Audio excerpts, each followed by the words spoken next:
started studying Romanian back in 2004 after meeting my wife, who came from Romania originally. My background in Latin made learning this difficult language a little easier. Many Romanian words are still very close in form to their Latin ancestors. So, for example, the word for body in Latin is corpus. In Romanian, it's corp. The word for brother in Latin is frater. In Romanian, frate.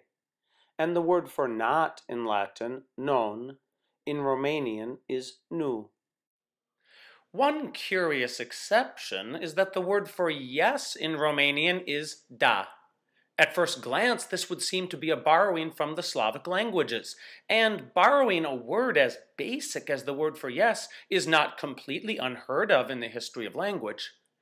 Even so, I published an academic article a few years back in which I argue that there is a possible Latin origin for Romanian da that has been overlooked. There were a number of adverbs in Latin that were used to express the affirmative. You could say ita, thus, or vero, truly, sometimes together, ita vero, thus truly, and also sic, another word that meant thus. In late antiquity, the word sic emerged as the most common way to say yes in Latin, and it is preserved today in Romance languages without the final consonant as si. As I showed earlier, one of the ways to say yes in Latin was to say ita. Romanian da can descend from Latin ita with two known changes. First off, initial vowels in Latin can disappear in Romanian. For instance, the Latin verb exponere, to expound, becomes the Romanian verb spune, to say. Another known change is that consonants between vowels in Latin can become voiced in Romanian. The voiced equivalent of the hard K sound is the hard G. The Latin word for stepfather, vitricus, becomes in Romanian vitregul, the stepfather. Putting these two known changes together, we can derive the Romanian word da from Latin ita in one of two ways.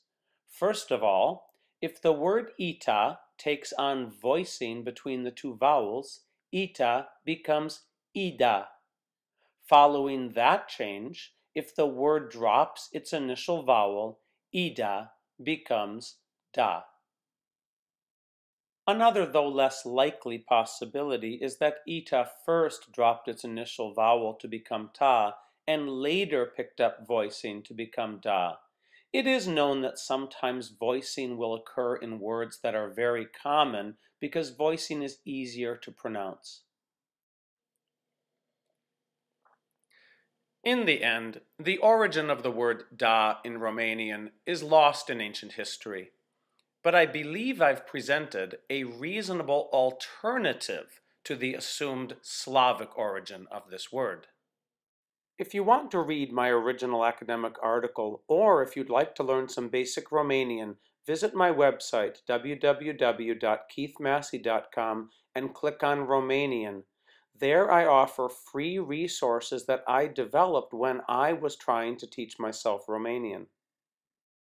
The materials are divided into 5 phases of increasing difficulty, and I also offer for free sound files of my wife with her native accent pronouncing all of the Romanian.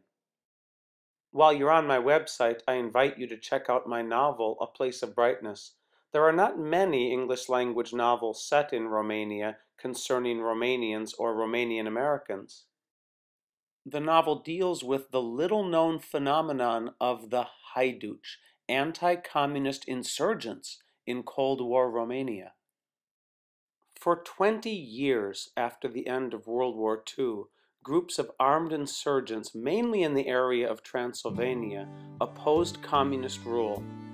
In the early 1960s, the communists finally wiped them out, but information about this insurgency was kept so suppressed that many, even in Romania itself, did not know that this happened. The novel begins in the final days of that insurgency and continues to the present day, when two skeptical Romanian American brothers travel back to their mother's ancestral homeland to discover whether her claim that she was a freedom fighter was really true.